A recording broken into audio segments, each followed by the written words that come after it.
Más del 80% de las personas que ven nuestros videos no están suscritas al canal.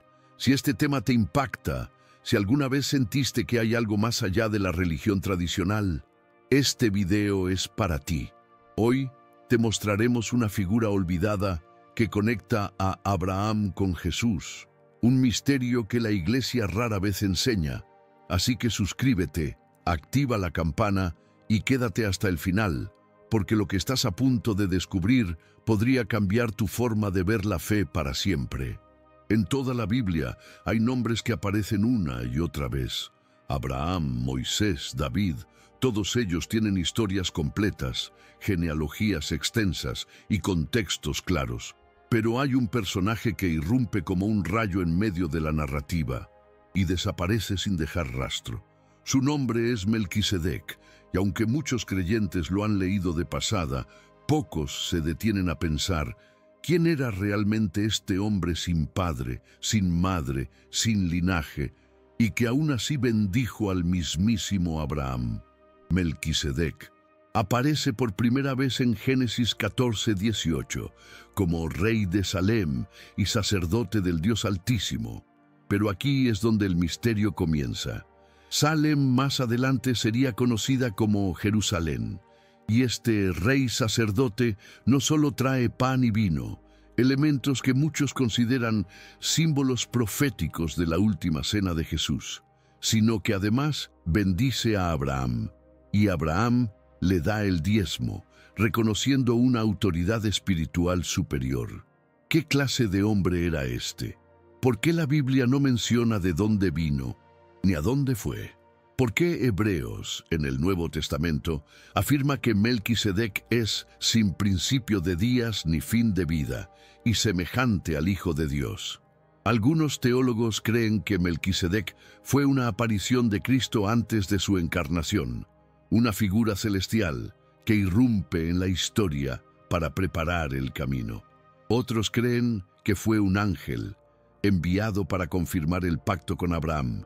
Y hay quienes incluso piensan que Melquisedec era el mismísimo Espíritu Santo en forma humana, actuando por un propósito divino. Pero el misterio se intensifica aún más cuando entendemos lo que este encuentro significa en la línea del tiempo profética. ¿Por qué Melquisedec aparece justo después de una gran batalla? ¿Por qué lo encontramos ofreciendo pan y vino? Exactamente los mismos símbolos que Cristo usaría siglos después. ¿Y por qué en Hebreos se dice que Jesús es sacerdote según el orden de Melquisedec? ¿Existe entonces un sacerdocio más antiguo que el de Aarón, uno eterno? Estas preguntas han desafiado a estudiosos, rabinos y teólogos por siglos. Y tal vez, detrás del velo de este personaje oculto, se esconde una clave que conecta el Antiguo y el Nuevo Testamento de una forma sorprendente. En el próximo capítulo exploraremos a fondo los textos de Hebreos y descubriremos por qué Melquisedec podría ser la figura más enigmática y poderosa de toda la Biblia, después de Jesús.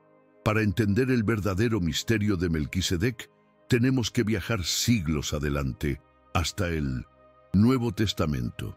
Allí, en la carta a los Hebreos capítulo 7, el autor, que muchos creen que fue Pablo, aunque no se sabe con certeza, hace una afirmación que sacude los cimientos del sacerdocio tradicional judío. En Hebreos se dice claramente: este Melquisedec, rey de Salem, sacerdote del Dios Altísimo, permanece sacerdote para siempre. Y luego, Jesús fue hecho sacerdote, no conforme a la ley de un mandamiento carnal, sino según el poder de una vida indestructible. ¿Te das cuenta de lo que esto implica?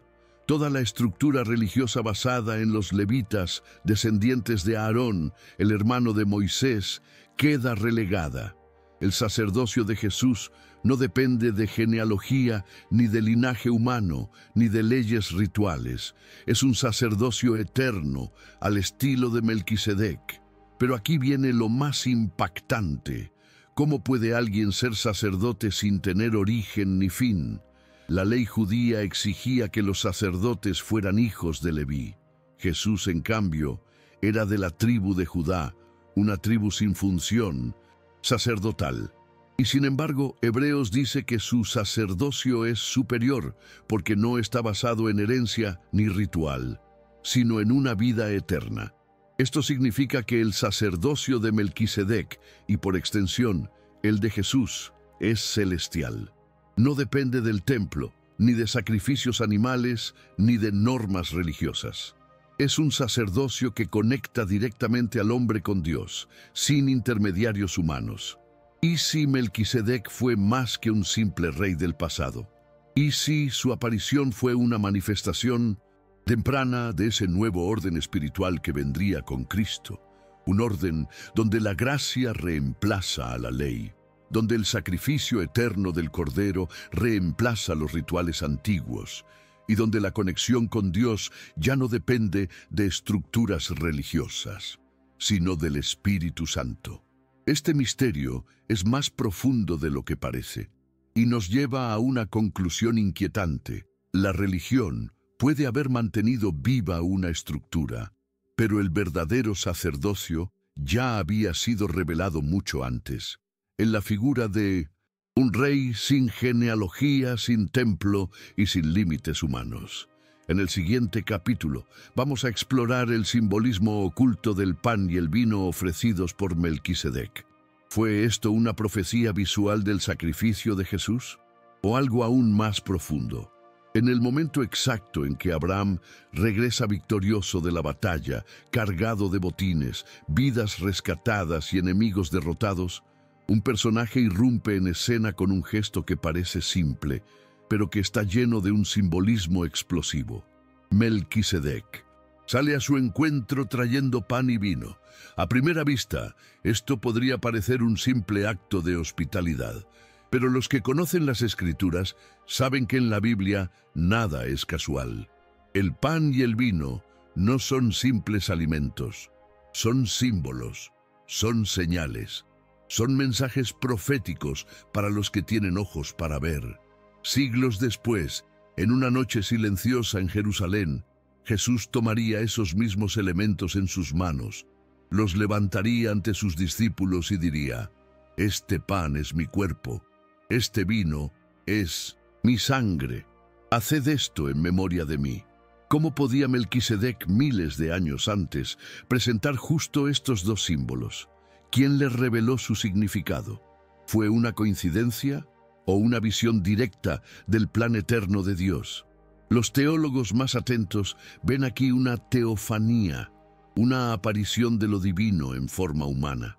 Melquisedec no solo anticipa el sacrificio de Jesús, sino que lo proclama silenciosamente, sin palabras, mediante un gesto lleno de misterio.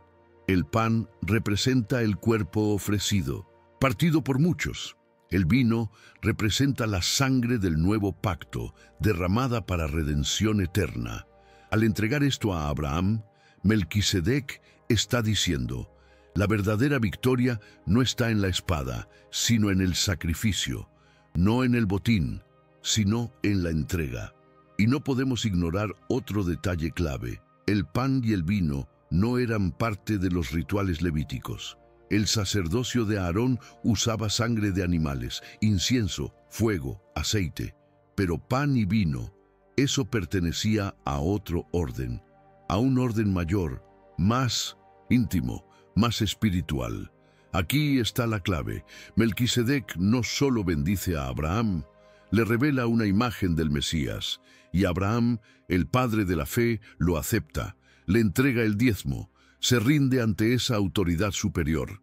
Es como si, en ese momento, el Antiguo Testamento se abriera apenas una rendija para dejar pasar la luz del futuro, una señal divina en la forma de una comida simple, una promesa silenciosa que solo se cumpliría miles de años después, en la cruz. En el próximo capítulo, vamos a explorar qué significa que Melquisedec sea sin padre ni madre, y por qué ese detalle desconcierta até mesmos estudiosos judeus más ortodoxos. La carta a los Hebreos, capítulo 7, nos lanza una de las declaraciones más desconcertantes de toda la Biblia.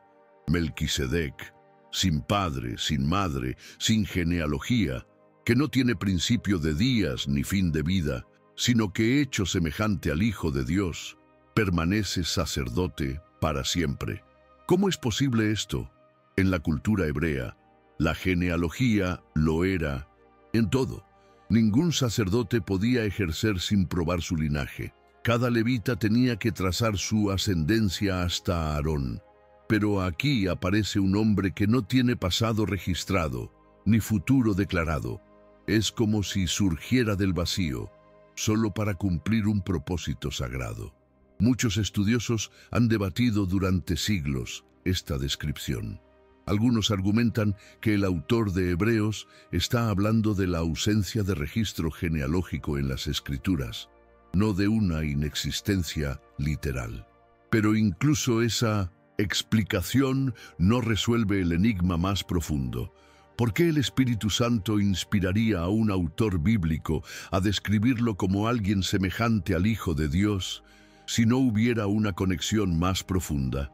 Hay quienes creen firmemente que Melquisedec no era un hombre común, sino una manifestación directa del Verbo eterno, una aparición preencarnada de Jesús mismo, un ser fuera del tiempo, sin principio ni fin, que aparece en la historia solo cuando es necesario, para marcar un momento de revelación divina. Otros piensan que podría haber sido un ángel poderoso, con autoridad divina para actuar como sacerdote del Altísimo. Esta visión coincide con otros momentos bíblicos en los que seres angelicales interactúan directamente con los patriarcas, con autoridad y poder. Pero hay aún una tercera teoría, mucho más impactante, que Melquisedec no solo prefigura a Cristo, sino que comparte su misma naturaleza eterna. No como una encarnación, sino como una extensión eterna del sacerdocio divino que siempre ha existido en los cielos. Y si el misterio de Melquisedec no es entender quién fue, sino comprender lo que representa, un sacerdocio fuera del tiempo, un acceso directo a Dios que no depende de rituales, una revelación que dice: la presencia de Dios no está encerrada en templos. Su sacerdote eterno camina entre los hombres, aunque ellos no lo reconozcan. Melquisedec aparece sin aviso, bendice y desaparece. No deja rastros, solo una marca espiritual que resonaría por milenios. Y si apareció una vez, ¿quién nos asegura que no ha vuelto a aparecer? En el próximo capítulo, vamos a explorar una conexión poco conocida entre Melquisedec y Jerusalén. ¿Era él el rey de una ciudad o de una dimensión espiritual? Cuando se menciona por primera vez a Melquisedec en Génesis 14:18, se dice que era rey de Salem. Muchos lectores pasan por alto este detalle, pero esta sola frase es como una cápsula profética escondida entre las páginas de la Biblia. Porque Salem no es apenas un lugar, es una clave espiritual. La palabra Salem proviene de la misma raíz hebrea que Shalom, que significa paz. De hecho, Salem es considerado por muchos estudiosos como la forma antigua del nombre Jerusalén, Yerushalayim.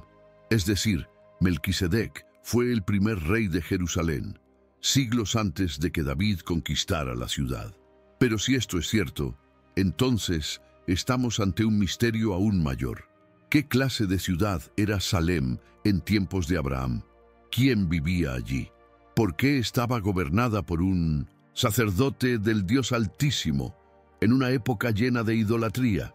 Esto ha llevado a algunos a pensar que Salem no era una ciudad terrenal como las demás, que Melquisedec no gobernaba sobre calles y murallas, sino sobre una realidad espiritual, una Jerusalén que precede a la Jerusalén terrenal, una ciudad celestial que desciende del cielo, como se describe en Apocalipsis 21.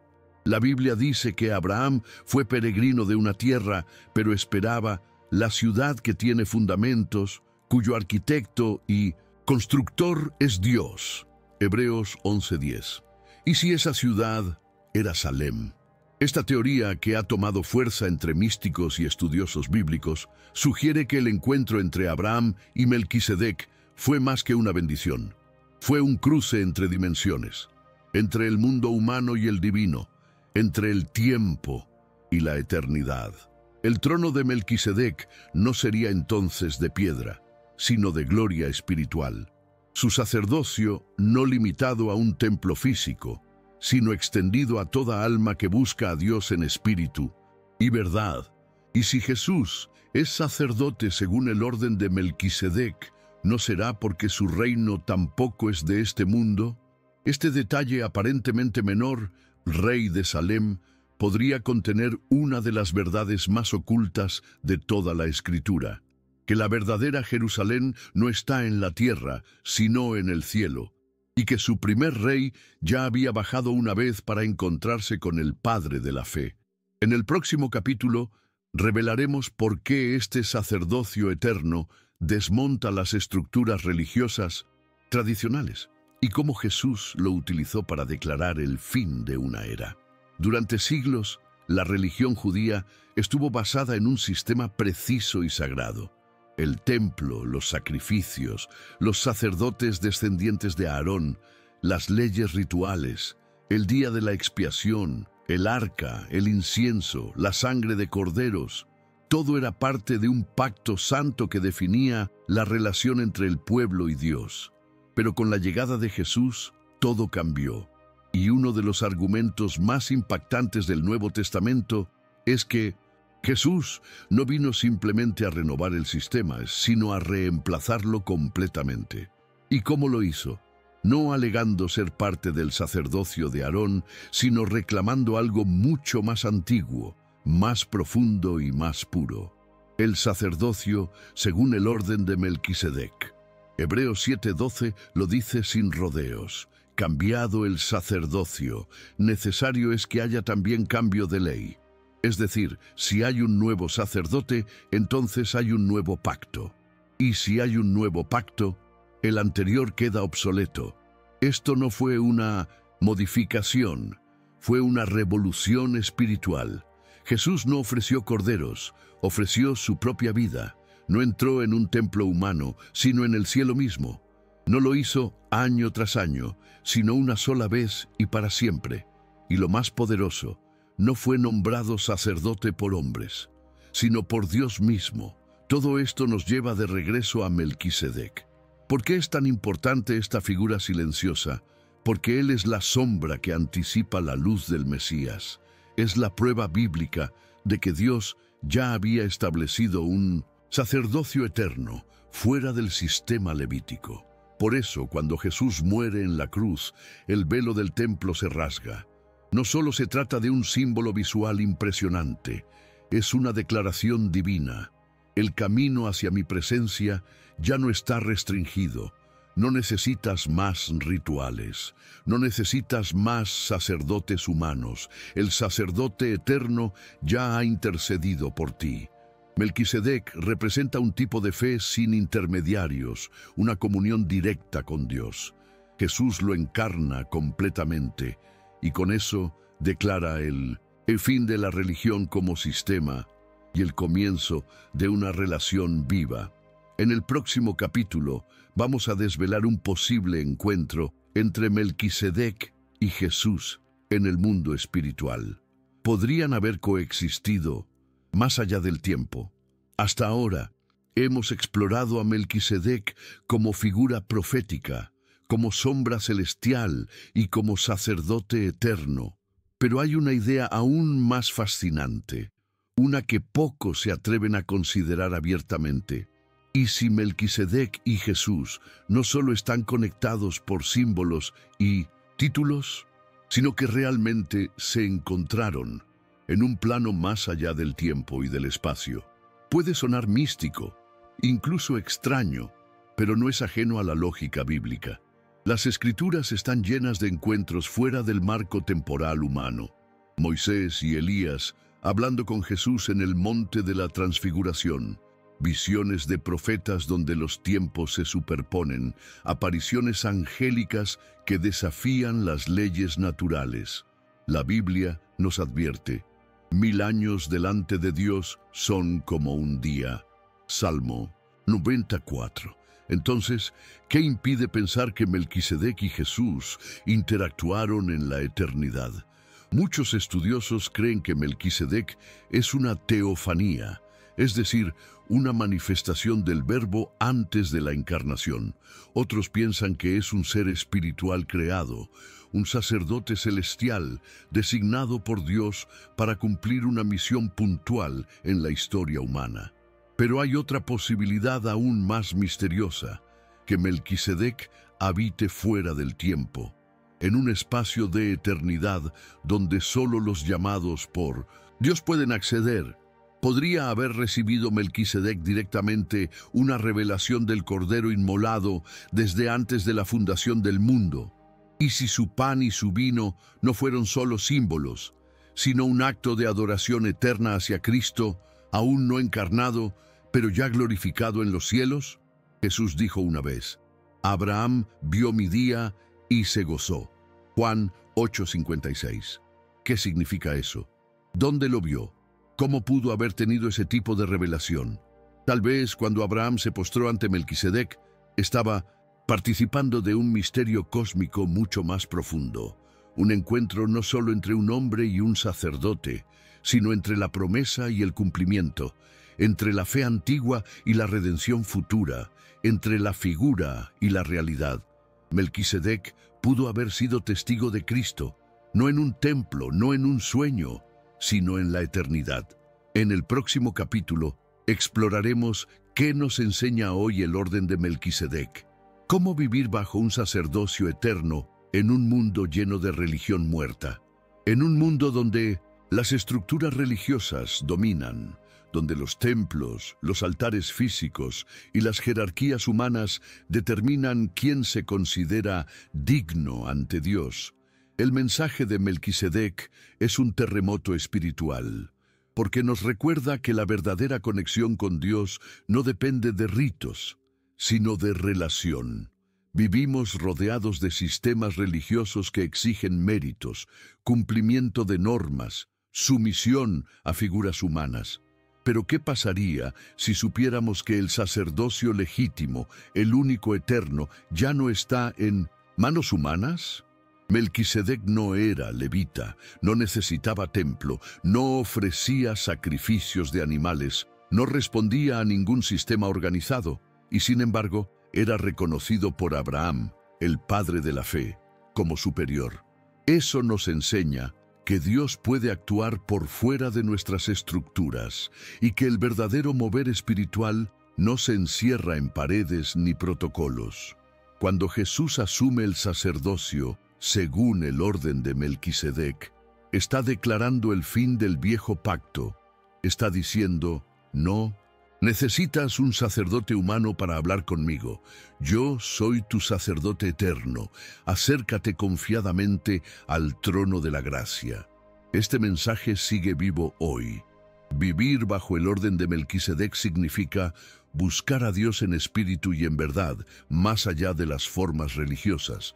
Romper con la dependencia de intermediarios humanos y entender que Jesús es el único mediador entre Dios y los hombres. Alimentarse del pan y el vino del cielo, la revelación, la gracia, el sacrificio eterno del Cordero. Reconocer que la autoridad espiritual no viene de títulos, sino de la unción del Espíritu. El orden de Melquisedec nos libera del peso de la religión vacía y nos lanza a una dimensión de fe viva, personal, íntima. Un camino donde ya no hay necesidad de repetir sacrificios, ni buscar aprobación humana, ni temer el rechazo del sistema, porque en Cristo, el sacerdote eterno, ya fuimos aceptados, purificados y reconciliados con el Padre. Melquisedec no es solo una figura del pasado, es un mensaje eterno del cielo gritando aún hoy: sal de la religión, entra en la presencia, no necesitas un altar, porque tú ya eres uno.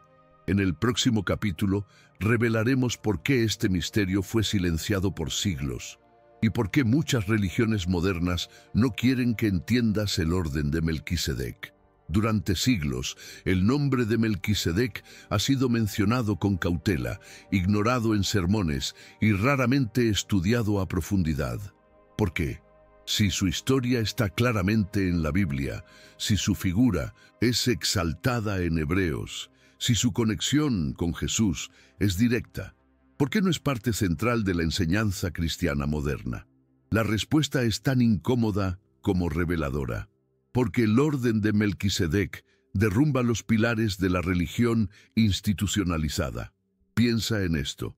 Si tú entiendes que Jesús es tu sacerdote eterno, que ya no necesitas mediadores, templos, ni jerarquías humanas para acercarte a Dios, entonces, ¿qué lugar ocupan los sistemas religiosos que te piden obediencia, dinero, rituales y sumisión? Melquisedec representa un sacerdocio sin control humano, sin herencia terrenal, sin fronteras religiosas. Es un llamado directo al sacerdocio espiritual y libre, donde cada creyente puede tener acceso al Padre sin barreras. Esto es una amenaza directa a toda estructura que se enriquece controlando el acceso a lo sagrado. Por eso muchos líderes religiosos ignoran el mensaje de Hebreos. Por eso no se predica sobre Melquisedec, porque su existencia pone en evidencia que muchas prácticas religiosas actuales no tienen fundamento en el nuevo pacto. Además, la figura de Melquisedec es incómoda porque no puede ser domesticada. No pertenece a una denominación, no puede ser encerrado en una doctrina. Es eterno, invisible, irreverente para los sistemas humanos. Y sobre todo, apunta a Jesús como único y suficiente sacerdote fuera del alcance de los hombres. ¿Te das cuenta del poder de este misterio? Entender a Melquisedec es entender que Dios ya preparó un camino libre hacia su presencia, mucho antes de que existieran religiones, iglesias o estructuras. Es regresar al origen, a la fe desnuda, a la relación viva, a la adoración sin templos. Por eso este tema ha sido silenciado, porque despierta, libera, rompe cadenas y revela un evangelio que no necesita adornos, ni líderes autoritarios, ni espectáculos, solo corazones rendidos. En el próximo capítulo vamos a concluir esta serie revelando cómo el orden de Melquisedec puede transformar tu vida espiritual hoy y por qué su misterio sigue vivo en cada creyente que decide caminar en libertad. Después de recorrer este misterio desde Génesis hasta Hebreos, desde Abraham hasta Jesús, desde Salem hasta el cielo mismo, una pregunta queda flotando en el corazón de quien ha comprendido la magnitud del mensaje. ¿Qué hago yo con todo esto? ¿Cómo me afecta hoy el orden de Melquisedec? La respuesta es tan poderosa como sencilla. Tú puedes vivir bajo ese orden. Ahora, en este mismo momento, el orden de Melquisedec no es una historia antigua ni una figura teológica lejana. Es una realidad espiritual vigente, activa en cada creyente que ha nacido de nuevo. No importa tu pasado, tu denominación, tu cultura o tus errores. Si has recibido a Cristo, entonces tienes acceso directo al sacerdote eterno. Ya no estás atado a templos, rituales o jerarquías humanas. Estás unido al cielo por un sacerdocio inquebrantable. Vivir bajo este orden significa buscar a Dios sin miedo, sabiendo que Jesús intercede por ti continuamente como sacerdote eterno. Ofrecer tu vida como un sacrificio vivo, no con ritos, sino con obediencia, gratitud y amor. Ser templo del Espíritu Santo, caminando en santidad, no por obligación, sino por amor. Romper las cadenas de la religiosidad y abrazar la libertad gloriosa de los hijos de Dios. Este orden no te hace rebelde, te hace responsable. No te lleva a rechazar la comunidad, sino a entender que tu comunión más profunda no está en la estructura, sino en la presencia. Cada vez que adoras, cada vez que oras en secreto, cada vez que sirves con humildad, estás viviendo el sacerdocio de Melquisedec, un sacerdocio invisible a los ojos del mundo, pero reconocido en el cielo. Y ahora tú decides, ¿seguirás esperando que un sistema te acerque a Dios? ¿O tomarás hoy el pan y el vino de la presencia eterna y te levantarás como sacerdote del Altísimo, en tu casa, en tu vida, en tu generación? Melquisedec apareció una vez, pero su orden sigue vivo, y tal vez, mientras lees estas palabras, el cielo está esperando que tomes tu lugar. Ahora que conoces el misterio de Melquisedec, sabes que el acceso a Dios nunca dependió de sistemas humanos, sino de un sacerdocio eterno que sigue vivo en cada verdadero creyente. Si este mensaje tocó tu corazón, suscríbete al canal, deja tu like y comparte este video con alguien que necesita romper las cadenas de la religión vacía. Y cuéntanos en los comentarios, ¿tú también sientes que Melquisedec está más presente hoy que nunca? Nos vemos en el próximo video, aquí en La Voz de los Días.